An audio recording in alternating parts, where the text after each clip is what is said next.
I wondered myself back in the day, how do you worship a god or a goddess that actually no one worships? Because that is also what I do. I mean, it's not because they ask us to worship, but sometimes we do this out of gratefulness, out of love, out of desire to be with them. Not because we have selfish intentions, but because we love to be with them, because we love to be with the gods.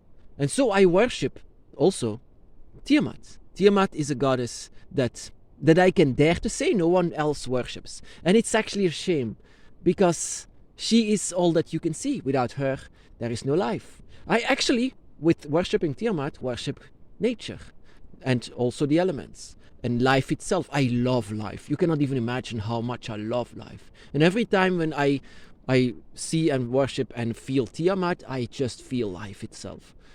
And she, the embodiment of it, is the dragon goddess that I've seen in many dreams and visions, that held me in her arms as a baby. So how do you worship actually a goddess or a god or dragon's god that is no one else worships? Because we don't know how. We really don't know how to worship dragons in general, actually, in fact. How to worship dragons. I mean, that is difficult to say, because every one of us is different. I know, I repeat this all the time, but it's something that you need to know. It's different, it's every time it's different, and every dragon is different. Every path is different. So how do you do your path is something that I cannot say how you do it. But to reach out for the goddess, for example, are certain things that you need to remember.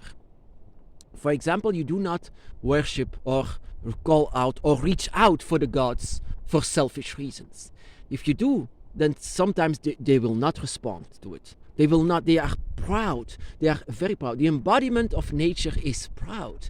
And also chaotic, dark, light, female, male, everything at once. So they can choose actually what they will take, what they will wear before you. So how you reach out for the dragon, you have to understand that they are the embodiment of something that made life, of someone that actually made life. And how to reach out for them is exactly the same way how to reach out for the dragons by our side. Because that is what nature is. Nature is the embodiment of nature is the dragon. The embodiment of the gods and goddess of the dragon is nature. So then that is the reason why the dragons are so close with using the elements of nature itself. That is why they were so afraid, thinking that the dragon could breathe fire. But actually what the truth is that the dragon is actually very close to all elements of nature. And Tiamat in particular, that is actually water in itself, water and also earth, the earth element, water element. Water in itself is her blood, and without it we would die. Everything that she had, everything that she provides us, is something that creates life. Of course, people don't want to see it, because Tiamat does not promise you anything. She does not promise you eternal life or prosperity. She doesn't do any of that. So what is the reason why we actually want to worship Tiamat or the other dragon gods? That exact reason is where you have to focus on. Why do you want to worship them? And that is where you have to focus on. That is how you want to reach out for Tiamat or the other dragon gods. And how you want and desire you to worship them or to adore them. That very is the reason actually how you must do it. And how I did it, for example, how I worshipped the dragon goddess that no one else worships, beside us maybe, is, in a lot of spiritualities, a sacrifice is always made, to kill an animal or something else in order for their gods. But if there's something that Quetzalcoatl, another dragon god of the air, the morning star himself, has shown me, is compassion. Compassion is the best sacrifice that you can give. So I sacrificed myself with not death but life. I wanted to show Tiamat that I trust her with all of my heart. She could have everything that I own, my loved ones even. that I showed Tiamat, the dragon goddess, that I was open for her, for everything.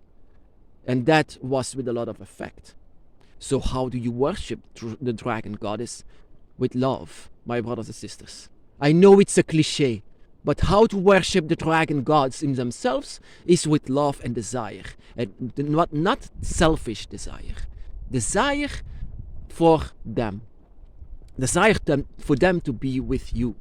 So that is what I wanted. That is also the reason why I worshipped Tiamat, even to this day, is that she would be by my side. That she is here. Not because I want eternal life or anything like this, or anything in particular, but to be by your side. And that is why what makes us dragon witches. We worship dragons because of that reason, because we want them to be with us, because we are a family, we belong together. That is how you worship a dragon, or a dragon god, or a dragon goddess. And how the more sincerity that you show, the more that they will see grateful. They will be grateful for this. Have you ever seen or ever felt the gratefulness of a dragon? You know that you just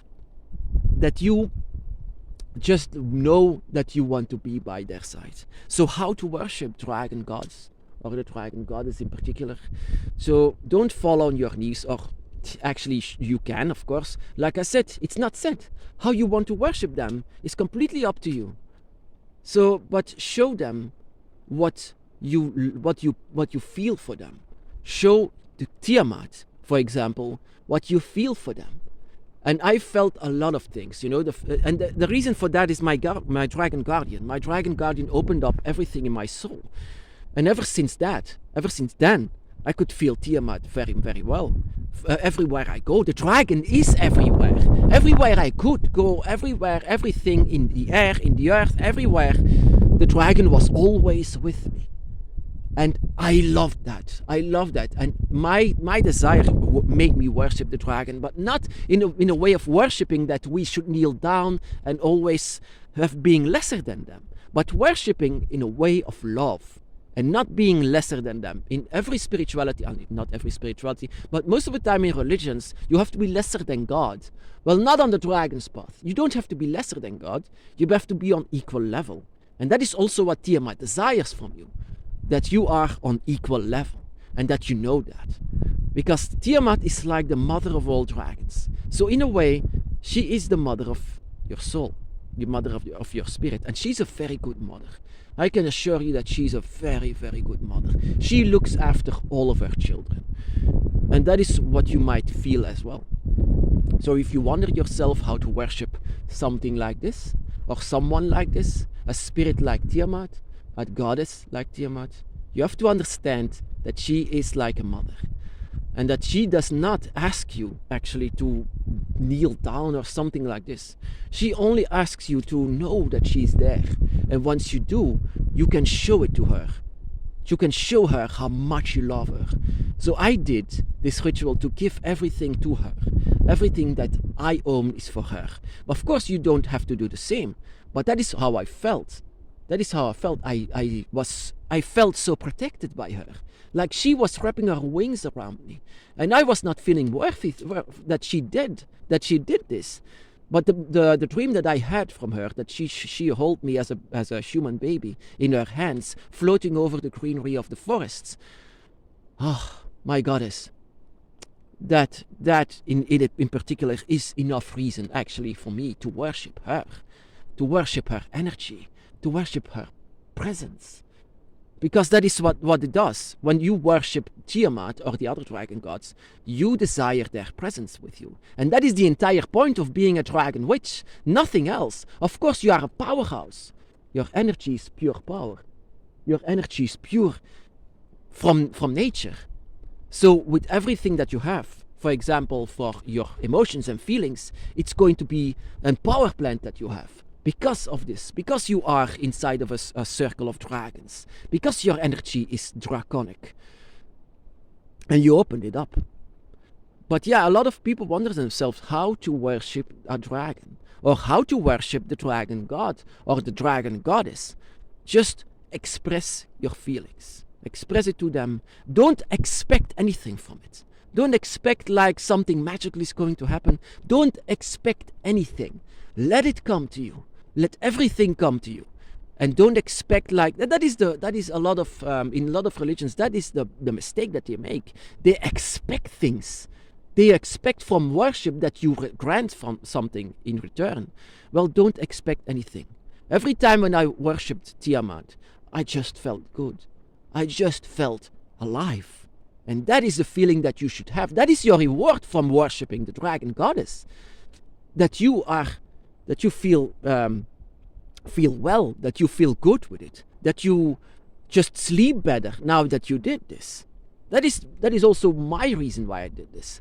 But I can assure you, a lot of things happened once I did worship the dragon gods. And when I did worship as well the dragons by our side, I adore all of the dragons. And that is the reason why I try to talk for them.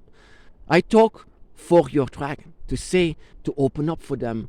And how to worship them is not to fall down on your knees. Like I said, don't be lesser than them. You are on equal level. And that is, in this way, we worship dragons.